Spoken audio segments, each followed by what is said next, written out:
안녕하세요, 랜덤TV입니다. 오늘 소개할 영상은 원피스 1064화 풀버전 리뷰와 자세한 분석 영상입니다.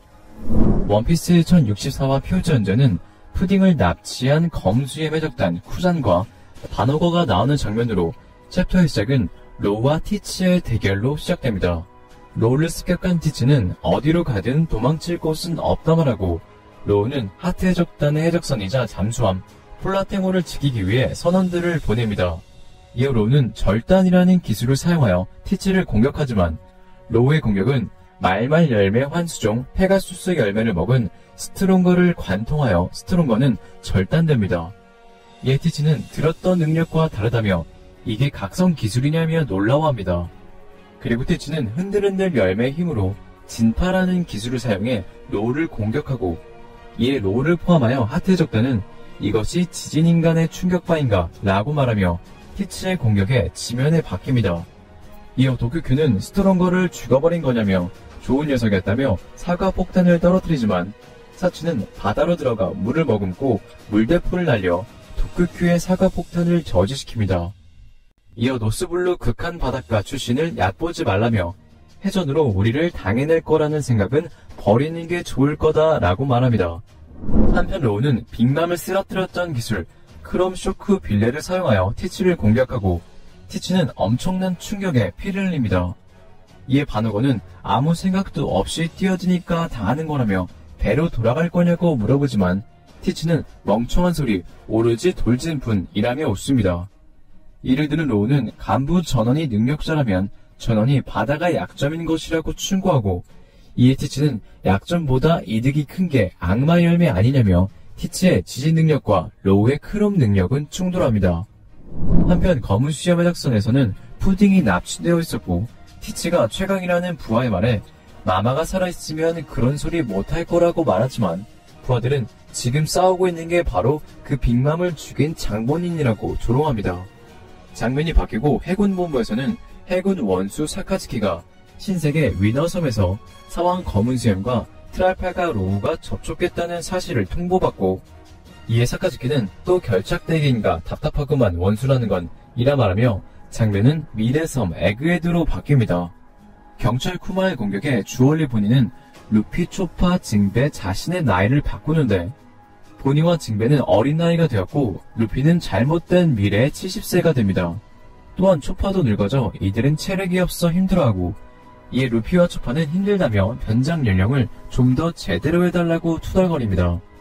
그리고 징베는 보니에게 기분 나빠하지 말고 들어달라며 내가 아는 쿠마의 정보는 전 소르베 왕국의 나쁜 국왕으로 국민들에게 나라를 쫓겨난 해적이 되고 혁명군에게도 소속되어 해군에게 붙잡혀 종신형을 선고받아 베가펑크는 쿠마의 근력 잠재 능력에 푹 빠져 있었기 때문에 신체 개조와 클론 개발에 참가하는 조건으로 왕아 칠무에로서 바다에 돌아온 남자라고 알고 있다 말합니다. 이에 본인은 칠무에나 클론 병사 개발은 맞지만 사이보그와는 사형이나 다름없었다면서 처음부터 알고 있었으면 누가 그런 이야기를 받아들이겠냐고 말합니다. 이어 종신형은 맞지만 아바는 폭군 같은 게 아니었다며 세계정부도 싫어했는데 협력 같은 걸 할 것 같냐며 억지로 개조당한 거라고 분노합니다. 그리고 본인은 자신의 아빠는 특수한 종족이라 말하며 이게 살해당해도 될 이유는 아니라고 말합니다. 장면은 써니오 사이드, 조로와 펑크 공이 릴리스 사이드, 베가펑크를 만나기 위해 릴리스를 따라간 조류링들은 베가펑크의 로봇 베가포스를 타고 하늘을 날아 미래를 만드는 섬 에그헤드 구름 위에 있는 베가펑크의 연구소 레페이스에 들어갑니다. 레페이스는 지면이 하늘섬으로 이루어져 있으며, 릴리스가 말하길 레페이스는 은결핵 파이로브로인과 수분의 밀도를 변화시켜 하늘섬의 섬구름, 바다구름을 재현할 수 있는 거라고 말합니다. 이어 들어가기 전에 연구복으로 갈아입으라 말하고, 밀짚모자 해적단은 미래섬의 연구복으로 갈아입습니다. 이렇게 밀짚모자 해적단이 베가펑크 연구소로 향하는 동안 펑크 공을 시작하는 난 곧 죽겠지 네가 들어줬으면 했다 드래곤 이라고 말하며 원피스 1064화는 끝이 납니다. 원피스 1064화 관전 포인트 검은 수염 티치 대 트라팔가 로우.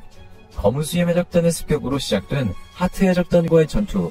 티치가 로우를 습격한 상황이지만 로우는 수술수술 열매의 각성 기술로 티치에게 충격을 주며 활약하고 있습니다. 하지만 이는 티치가 어둠어둠 열매 능력을 사용하지 않고 있었기 때문으로 보이며, 이번 화에서 티치는 어둠 열매의 능력 암수를 사용하며 장면은 끝이 나는데, 이는 티치의 반격이 시작된다는 의미입니다. 즉 후에 로우는 악마의 열매 능력이 무효화되어 티치를 상대로 고전할 것으로 보이는데요. 그리고 현재 독자들은 티치와 로우의 전투를 통해 티치의 이영의 몸의 비밀이 어느 정도 밝혀지지 않을까 추정하고 있는데, 현재 티치는 작중 저항으로 잠을 자지 못하는 이영의 몸을 가졌다고 알려졌습니다. 그리고 마르코가 말하길 티치가 두 가지의 악마의 열매 능력을 사용할 수 있는 건 이러한 이영의 몸이기 때문에 가능하다고 하는데요.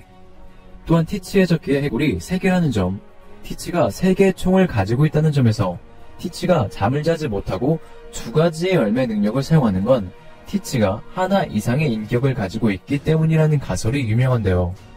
이러한 이유와 티치가 그 누구도 알지 못했던 열매 2개 이상을 먹을 수 있었던 것과 열매를 빼앗을 수 있는 방법을 알았던 것, 자한결매 중 가장 이질적인 능력이라고 하는 어두워둠 열매에 대해 잘 알았다는 점에서 만약 티치가 하나 이상의 인격을 가지고 있다면 그 인격은 로저 이전 시대 바다를 지배했던 록세적단 선장 록스티 즈벡의 인격이 아닐까 생각합니다. 실제로 티치 해적선의 이름은 샤벨 오브 즈벡, 즈벡의 검으로 티치는 왕집을 누르고 과거 록세적단이 주로 활동했던 해적선의 보스가 되는 행보를 보여줬습니다. 즉 티치가 그 누구도 몰랐던 사실을 알 수 있었던 이유는 록스티 즈벡의 인격을 가지고 있었기 때문으로 과거 록세적단은 흰수염, 카이도, 빅맘시키 등 지금의 대적들이 질비한 해적단이었는데 그중 빅맘 해적단 슈트로이제는 빅맘이 소울소울 열매 능력을 얻은 방법, 즉 시긴을 두 눈으로 확인한 인물이었는데요. 그리고 과거 록세적단은 동료 살인이 끊이질 않는 해적단이었는데 록세적단이 로저 이전 바다를 지배한 해적단인 만큼 악마의 열매 능력자 또한 많았던 것으로 생각되며 빅맘이 카이도에게 록스를 믿지 말라고 말한 정황으로 록스티 즈벡은 과거 록세적단이었던 슈트로이젠에게 시긴 사건을 들은 적이 있었고 록세적단의 열매 능력자 동료 살인을 통해 그 누구도 알지 못했던 악마의 열매를 빼앗는 방법을 알 수 있었던 게 아닐까요? 이렇게 티치에게 록스티 즈벡의 인격이 있다면 수술수술 열매 샴블스로 인격을 바꾸며 인격 수술이라는 기술 또한 사용할 수 있는 로우는 티치와의 대결에서 록스티 즈벡의 인격이 있는 티치의 몸의 비밀을 밝혀낼 것으로 보이네요. 그리고 개인적으로 트라팔가 로우와 티치를 붙인 오다의 또 다른 의도는 현재 블로불사의 몸을 가진 것으로 보이는 현재 세계의 왕 이모와 비슷하게 가펠리 사건 때 세계의 왕이 되려고 했던 록스티 즈벡의 의지를 이은 티치 또한 수술수술 열매 능력으로 블로불사를 얻으려 한다는 의미가 아닐까 생각합니다. 원피스 1064와 다른 적밥들은 심층 분석에서 다루겠습니다. 오늘의 영상은 여기까지입니다. 시청해주셔서 감사합니다.